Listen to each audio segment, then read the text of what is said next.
नितीन जंक्शनवर मनसेचा TET paper फुटीवरून उपरोधिक बाण.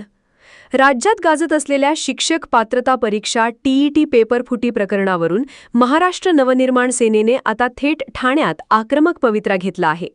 ठाण्यातील नितीन कंपनी जंक्शन येथे मनसेतर्फे लावण्यात आलेल्या उपरोधिक व्यंगचित्रातून सरकारच्या अकार्यक्षमतेवर जोरदार प्रहार करण्यात आला. प्रामाणिकपणे अभ्यास करणाऱ्यांना न्याय कधी मिळणार असा संतप्त सवाल या फलकामधून उपस्थित करत मनसेने विद्यार्थ्यांच्या भावनांना वाचा फोडली आहे. आज जी 2 दिवस पहिला ठाणे जिल्ह्यातील भिवंडी या ठिकाणी टीईटीचा पेपर फुटला, तर ही खूपच धक्कादायक गोष्ट आहे.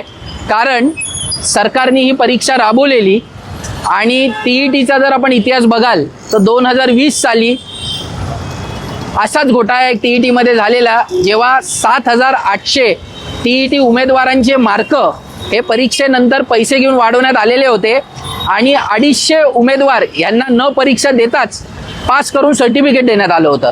तर जेव्हा 2020 साली एवढा मोठा टीईटी परीक्षेत घोटाळा झालेला, तर मग सरकार काय झोपलेलं का?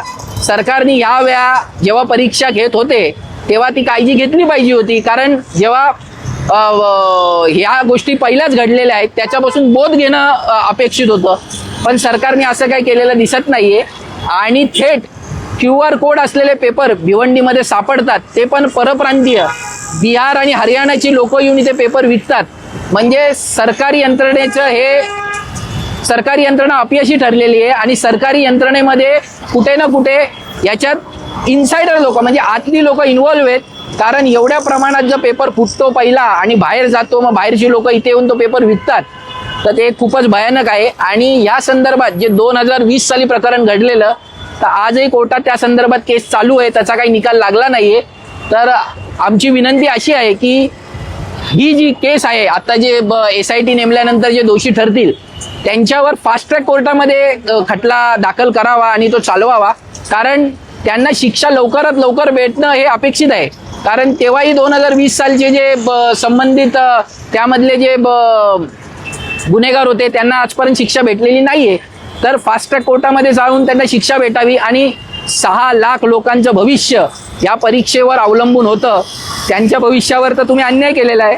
तर परीक्षा घेताना सरकारने ह्या प्रकारचे जे आज घोटाळे होत आहेत त्याच्यावर लक्ष देणं अपेक्षित आहे आणि शिक्षण मंत्र्यांचा राजीनामा दिला पाहिजे जर त्यांना ह्या सगळ्या गोष्टीमध्ये काय करता येत नसेल तर. नितीन जंक्शन या वर्दळीच्या ठिकाणी लावलेल्या या फलकाने सर्वांचे लक्ष वेधून घेतले आहे.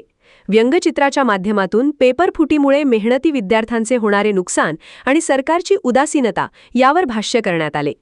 मनसेच्या स्थानिक पदाधिकाऱ्यांनी सांगितले, वारंवार होणाऱ्या पेपर फुटींमुळे परीक्षांवरील विश्वास उडत चालला आहे. लाखो विद्यार्थी वर्षभर मेहनत करतात, पण काही भ्रष्ट लोकांच्या टोळीमुळे त्यांचे भविष्य धोक्यात येते. याला जबाबदार कोण असा प्रश्न त्यांनी उपस्थित केला. ब्युरो रिपोर्ट, जनादेश. आपली माणसं, आपला देश. पाहत रहा जनादेश. ठाणे जिल्ह्यात मतदार यादीची विशेष पुनरीक्षण. BLO घरोघरी जाऊन तपासणी करणार. भारत निवडणूक आयोगाच्या निर्देशानुसार महाराष्ट्रासह 16 राज्ये आणि 3 केंद्रशासित प्रदेशांमध्ये मतदार यादीचे विशेष सखोल पुनरीक्षण अभियान 30 जूनपासून सुरू होणार आहे. ठाणे जिल्ह्यातील 18 विधानसभा मतदार मंडळांमधील 6,854 मतदान केंद्रांशी संलग्न सुमारे 74,50,525 मतदारांची माहिती या मोहिमेत तपासली जाणार आहे. पत्रकार परिषदेत जिल्हा प्रशासनाने नागरिकांना या मोहिमेत सक्रिय सहभाग घेण्याचे आवाहन केले. एकही पात्र नागरिक वगळला जाणार नाही आणि एकही अपात्र व्यक्तीचा समावेश होणार नाही या तत्वावर मतदार यादी अद्ययावत केली जाणार असल्याचे यावेळी स्पष्ट करण्यात आले. नमस्कार. निवडणूक आयोगाच्या निर्देशाप्रमाणे SIRच्या महत्त्वाच्या टप्प्याला सुरुवात झालेली आहे. एन्युमरेशन फॉर्म वाटप करणे आणि तो भरून घेणे या टप्प्याची उद्यापासून सुरुवात होत आहे. 30 जून ते 29 जुलै या कालावधीमध्ये एन्युमरेशन फॉर्म देणे आणि ते भरून घेणे या पद्धतीने BLO घरोघरी जाऊन कारवाई करतील. या अनुषंगाने आपले एन्युमरेशन फॉर्म प्रिंटिंग जे आहे ते पूर्ण आपण 3 दिवसापूर्वी करून BLOंकडे त्याच्या प्रती दिलेल्या आहेत. ठाणे जिल्ह्यामध्ये 74,50,515 इतक्या मतदारांचा आपल्याला एन्युमरेशन फॉर्म वाटप करायचं आहे आणि ते भरून घ्यायचे आहेत. एन्युमरेशन फॉर्म भरताना जी आवश्यक 12 कागदपत्रं आहेत तर ती 12पैकी जी आवश्यकता पडते तर ती त्यांच्या एलिजिबिलिटीनुसार आपण यादी प्रसिद्ध केलेली आहे. त्यापैकी जी आवश्यक कागदपत्रं आहेत, जे सर्टिफिकेट आहेत ते मतदारांनी द्यावे. एन्युमरेशन फॉर्म हा प्रिंटेड असतो, त्यामध्ये मतदाराचा फोटो, नाव, एक QR कोड त्याच्यामध्ये असतो. 2002मध्ये स्वतः मतदार असतील किंवा त्यांचे आई वडील, आजी आजोबा यापैकी कोणी मतदार याची माहिती एन्युमरेशन फॉर्ममध्ये भरणं आवश्यक आहे. त्या पद्धतीनं सर्व प्रचार प्रसिद्धी आपण महापालिकेमार्फतही देत आहोत. महापालिकेचे 6 अतिरिक्त आयुक्त हे देखील ॲडिशनल DO म्हणून या SIRमध्ये काम पाहणार आहेत आणि त्या अनुषंगाने सर्व जिल्हा प्रशासनातील अधिकारी, जिल्हा परिषद असेल, महापालिका असतील, महसूल विभाग असेल आणि इतर जे राज्य शासनाचे विभाग आहेत त्यांच्या विविध याच्यामध्ये नियुक्त्या झालेल्या आहेत आणि त्या अनुषंगाने मतदार नोंदणी अधिकाऱ्यांना ते सहकार्य करतील, त्यामध्ये काम करतील. ठाणे जिल्ह्यामध्ये 18 मतदारसंघ आहेत आणि त्या अनुषंगानं 18 मतदार नोंदणी अधिकारी आहेत. 6894 इतक्या मतदान केंद्र स्तरीय अधिकारी BLOज आपल्याकडे नियुक्त आहेत. तर या 6894 मतदार यादी भागावरती या SIRमध्ये काम होणार आहे. 2002 मध्ये जे मतदार असतील तर त्या अनुषंगाने त्यांच्यासाठी एन्युमरेशन फॉर्ममध्ये सेल्फ ते मॅपिंग करू शकतात. जे 2002मध्ये मतदार नसतील त्यांना प्रोजेनी मॅपिंग त्यांच्या आईवडिलांचं किंवा आजी आजोबांची माहिती देऊन ती मॅपिंग करता येईल. इलेक्शन कमिशनचा जो यावेळेसचा घोषवाक्य आहे तर तो सगळ्यांनी म्हणजे त्याचा घोषवाक्याचं महत्त्व लक्षात घेणं गरजेचं आहे. No eligible citizen is left out, no ineligible person is included. म्हणजेच मतदार यादीमध्ये कोणत्याही अपात्र व्यक्तीचा समावेश होणार नाही आणि सर्व पात्र नागरिकांचा समावेश मतदार यादीमध्ये व्हावा, अशा पद्धतीने इलेक्शन कमिशनचं घोषवाक्य आहे. त्या पद्धतीनं प्रशासनाने पूर्णपणे तयारी केलेली आहे. राजकीय पक्षांचे प्रतिनिधी असतील यांची देखील बैठक झालेली आहे आणि जे राजकीय पक्षाचे BLAs असतात, बूथ लेवल एजंट, त्यांची देखील नियुक्ती ठाणे जिल्ह्यामध्ये मोठ्या संख्येने झालेली आहे. 29 जुलैपर्यंत या एन्युमरेशन फॉर्म भरून घेतल्यानंतर 5 ऑगस्टला आपला ड्राफ्ट रोल पब्लिश होईल आणि ड्राफ्ट रोल पब्लिश झाल्यानंतर त्यानंतर दावे हरकती याचा कालावधी असेल. तर जास्तीत जास्त मतदारांपर्यंत पोहोचणे आणि एन्युमरेशन फॉर्म भरून घेणे, जेणेकरून ड्राफ्ट रोलमध्ये मॅक्झिमम एलिजिबल वोटर्स जे आहेत, सिटीजन आहेत, तर ते आपल्याला इन्क्लूड करता येतील. हा या 1 महिन्यातला कामकाजाचा भाग असेल आणि या 1 महिन्याच्या कालावधीमध्ये इंटेन्सिव्ह पद्धतीने आपण मतदारांपर्यंत पोहोचणार आहोत. 30 जून ते 29 जुलै 2024 या कालावधीत प्रत्येक मतदान केंद्रावरील बूथ लेवल अधिकारी BLO घरोघरी जाऊन गणना प्रपत्र म्हणजेच इन्युमरेशन फॉर्म भरून घेणार आहेत. नागरिकांनी आवश्यक माहिती देऊन BLO यांना सहकार्य करावे असे आवाहन प्रशासनाने केले आहे. ज्या नागरिकांचे किंवा त्यांच्या आईवडील आजी आजोबांचे नाव 2002च्या मतदार यादीत आहे त्यांना नाव समाविष्ट करण्यासाठी स्वतंत्र पुरावे सादर करण्याची गरज नाही. मात्र नाव नसल्यास जन्मतारखेनुसार आवश्यक कागदपत्रे सादर करावी लागतील. 5 ऑगस्ट 2024 रोजी प्रारूप मतदार यादी प्रसिद्ध होईल. त्यावर 5 ऑगस्ट ते 4 सप्टेंबर या कालावधीत दावे आणि हरकती दाखल करता येतील. त्यावरील सुनावणी 3 ऑक्टोबरपर्यंत पूर्ण होऊन 7 ऑक्टोबर 2024 रोजी अंतिम मतदार यादी प्रसिद्ध केली जाणार आहे.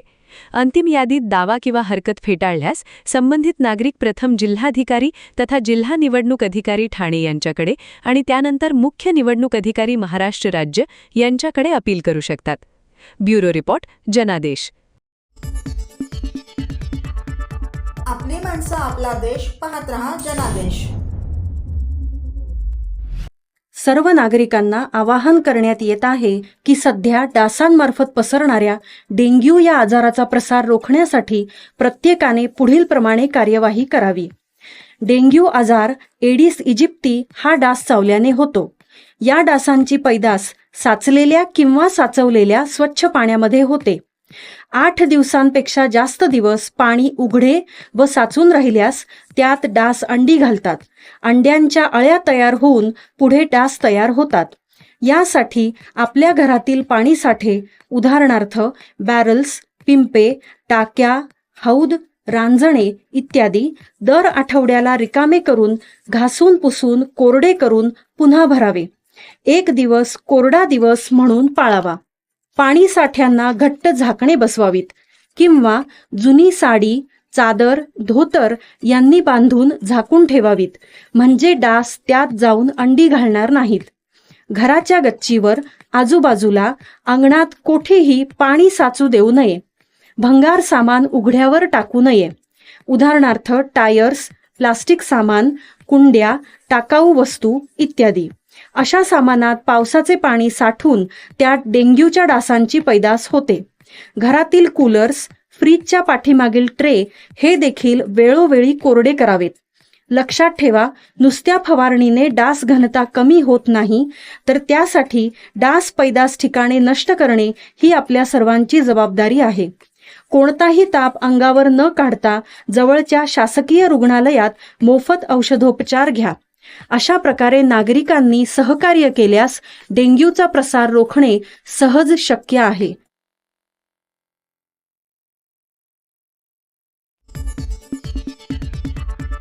आपली माणसं, आपला देश, पाहत रहा जनादेश. प्रसूतिगृहाला कसलीही कमतरता भासू देणार नाही, आमदार संजय केळकर. कोपरी येथील शेठ लक्ष्मीचंद फतीचंद प्रसूतिगृहाचे उद्घाटन वादाच्या भवऱ्यात सापडले. पत्रिकेवर नाव असूनही आमदार संजय केळकर यांना आमंत्रण न दिल्याने नाराजी व्यक्त झाली. घाईघाईने झालेल्या उद्घाटनानंतर केळकर यांनी पदाधिकाऱ्यांसह प्रसूतिगृहाची पाहणी केली. यावेळी माध्यमांशी बोलताना केळकर म्हणाले, 8 महिन्यांपूर्वी येथे इन्क्युबेटर धूळ खात पडले होते. नवजात अतिदक्षता विभाग सुसज्ज व्हायला वर्ष लागले. महापालिकेचे प्रसूतिगृह बंद असल्याने कोपरीवासियांना खासगी रुग्णालयात दिवसाला 15,000 रुपये मोजावे लागत होते. प्रशासनाने प्राधान्य देऊन हे काम आधीच करायला हवे होते.